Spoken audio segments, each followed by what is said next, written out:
Cultivons des aliments, pas de tabac, c'est le thème de la journée mondiale sans tabac célébrée ce 31 mai.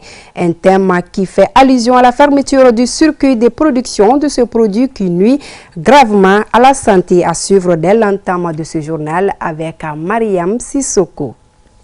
4-0, c'est le score de la finale de la deuxième édition de la Coupe de l'Union de jeunes patriotes de Niamakoro. Elle avait opposé le FC Watase, vainqueur de la partie, à l'équipe de Koutouboulan. Le résumé de la rencontre en fin d'édition avec Moussia Diabati. Je vous le disais dans les titres, célébration aujourd'hui de la journée mondiale de lutte contre le tabac. Cultivons des aliments, pas de tabac, c'est le thème retenu pour l'occasion. Un thème qui met en relief la fermeture du circuit de production quand on sait que le tabac nuit gravement à la santé. Mariam Sissoko. Cultivons des aliments, pas du tabac. C'est le thème de la Journée mondiale sans tabac édition 2023 que le Mali commémore, à l'instar des autres pays du monde, ce 31 mai. Ce thème met en relief surtout les campagnes de sensibilisation et prévention que mènent au quotidien les services en charge de la lutte contre cette addiction. Il s'agit d'une journée de sensibilisation donc de toute la population, de toute la jeunesse, pour pouvoir lutter contre les conséquences du tabagisme. L'objectif visé, c'est pour que les gens puissent arrêter de fumer, pour que vraiment les gens comprennent les conséquences néfastes du tabac sur tout l'organisme, afin de sensibiliser ceux qui ne sont pas encore rentrés dedans pour qu'ils ne rentrent pas dedans, ceux qui sont des fumeurs pour qu'ils arrêtent de fumer. Le tabac est un problème de santé publique, car il est un tueur silencieux, sinon l'un des premiers ennemis de l'homme. D'où l'implication des autorités pour bannir la consommation du tabac dans notre pays. Nos attentes des jours à venir, c'est de permettre au Mali d'avoir une jeunesse valide qui abandonne la cigarette et qui s'adonne au travail au lieu de continuer à fumer, parce que le tabac a beaucoup de conséquences sur la santé. Si certains fumeurs ignorent l'existence de cette journée, elle permet à d'autres de mesurer davantage les dangers liés à sa consommation. Et c'est quinquagénaire qui a fumé pendant plus de 30 ans nous relate comment il a arrêté de fumer. Non, tiens, là, je vais en mission et sur le terrain, je décide, je dis aujourd'hui, je vais arrêter de fumer. J'ai payé mon paquet de cigarettes. C'était en Thaïlande, à Bangkok. Je suis allé avec le paquet. J'ai pris une cigarette, j'ai fumé la moitié. Et la moitié, j'ai mis sur le paquet. Et j'ai mis le briquet. Et j'ai déposé à côté. Et je suis revenu dans mon hôtel. Et c'était en 2004. Et depuis lors jusqu'à aujourd'hui, je n'ai plus jamais fumé de la cigarette. Demandez à la jeunesse. La cigarette, très mauvais. La cigarette est le premier criminel de l'homme. Et la cigarette attaque tout le corps. Et arrêtez de fumer, il n'y a pas de gymnastique, il n'y a pas de médicaments, il n'y a rien. Il suffit seulement de prendre la décision. Et ceux-là qui ont des difficultés, si vous conduisez des véhicules, mettez un bidon dans votre véhicule, un bidon d'eau. Chaque fois que vous avez envie de fumer la cigarette, prenez une gorgée. Et vous exercez ça pendant 5 jours. Et pendant les 5 jours, si vous ne réussissez pas, appelez-moi. Avec ces conseils, il y aura au moins certains qui prendront véritablement conscience des méfaits du tabac. En dépit des risques liés à la consommation du tabac, le nombre de consommateurs ne cesse d'augmenter. Pourtant, ce produit entraîne environ 7 millions de décès chaque année à travers le monde. Propos du chef de service de pneumologie du Pongé qui reçoit plusieurs cas compliqués. Lala Diaratouri. Le tabac tue. Selon l'Organisation mondiale de la santé, il y a 1 milliard de fumeurs à travers le monde. Puis, l'on apprend qu'environ 7 millions de personnes meurent chaque année à travers le monde à cause du tabac. Parmi ces décès, il faut également noter que près d'1 million de personnes meurent à cause du tabagisme involontaire ou passif. Alors, le tabagisme est considéré comme la principale cause de mortalité évitable à travers le monde entier. Le tabagisme, avec son lot de corollaires, est aussi responsable de plusieurs cancers, notamment les cancers de l'appareil respiratoire. On sait que le tabac nuit à la santé, notamment la santé respiratoire. L'organe directement toucher l'appareil respiratoire, notamment les poumons. La hantise étant le cancer des poumons. Un tabagique qui fume au moins 10 ans ou 15 ans a le risque multiplié par N de faire le cancer des poumons que celui qui ne fume pas. Il y a d'autres maladies telles que les maladies cardiovasculaires. Ce qu'on ne dit pas et que la science a démontré clairement, le tabac a un impact négatif sur la sexualité.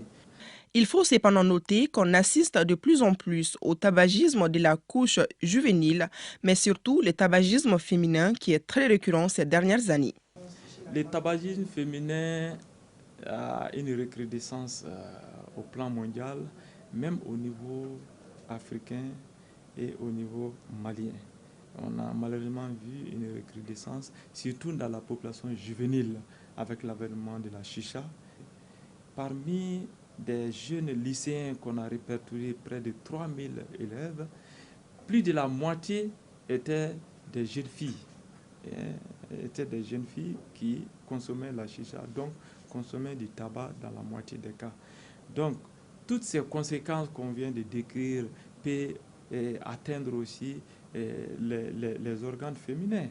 Au même titre que le tabagisme actif, le tabagisme passif et le tabagisme résiduel sont tout autant dangereux pour la santé.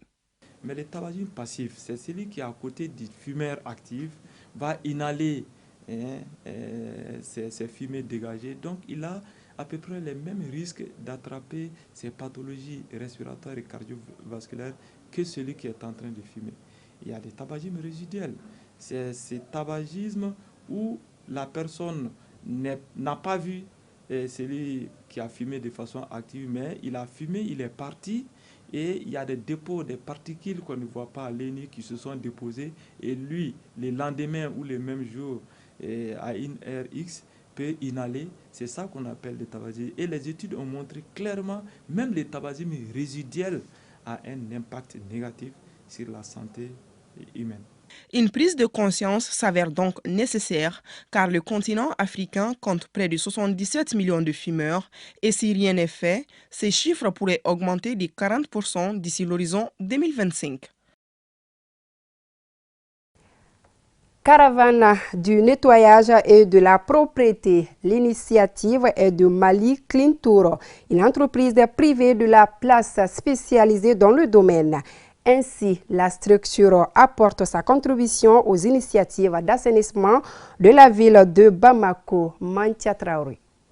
Les travaux de la société de nettoyage Mali Clean Tour ont démarré par les activités de sauvegarde du monument Obélix des idéogrammes situé dans la zone de l'ACI 2000. Cela à travers un grand nettoyage afin de préserver l'usage de l'édifice. Équipées de gants de vaisselle, quelques balais et de l'eau savonnée, elles sont au total 20 personnes à retrousser les manches et s'activer pour rendre le monument et ses alentours propres. On a décidé d'aider notre communauté avec ce problème d'insalubrité qu'on a. On a voulu commencer avec l'Obélix, bien sûr, parce qu'on est juste à côté.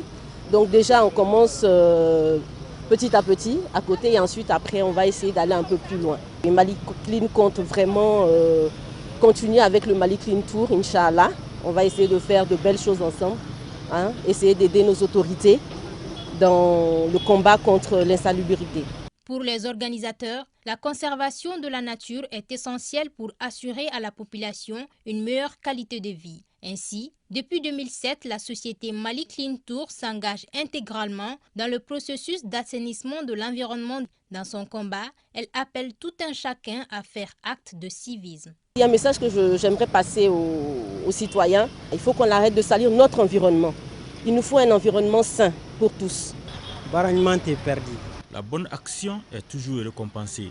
C'est toujours mieux de faire quelque chose pour son pays.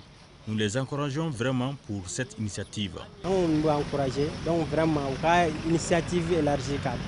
Apporter sa pierre à l'édifice pour assurer la propriété dans notre pays, telle est la dévotion de Mali Clean Tour qui compte assainir tous les coins et recoins du Mali. Depuis un certain temps, le dépôt de transit de Lafiabougou est fermé aux citoyens qui y déversent des ordures. La production ne s'arrêtant pas, l'alternative pour les riverains s'appelle la brûlure des déchets produits au quotidien pour s'en débarrasser. Le constat dans ce reportage signé Hatouma Tunkara.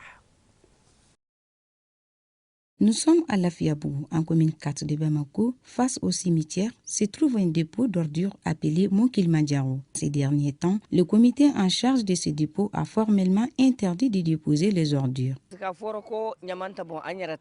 Vu que c'est interdit de déverser les ordures ici, nous ne les faisons plus, puisque c'est nous-mêmes qui l'avons demandé. Je rassemble mes ordures dans des sacs de riz. Pendant la nuit, je les brûle à la porte. Ensuite, je mets les cendres dans les sacs pour les verser sur la route. Une situation embarrassante pour la population riveraine. Les habitants du quartier n'ont pas d'autre choix que de brûler les déchets devant les concessions. Avec ces fumées, on n'arrive plus à rester longtemps dehors. L'odeur de ces dépôts nous dérange et en plus la fumée aussi.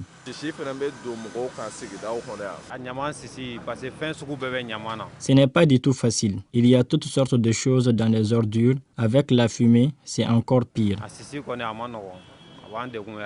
Selon nos interlocuteurs, il est temps que les autorités communales et administratives prennent des dispositions définitives pour débarrasser Lafiabougou de ces ordures. C'est là au bonheur des populations du quartier.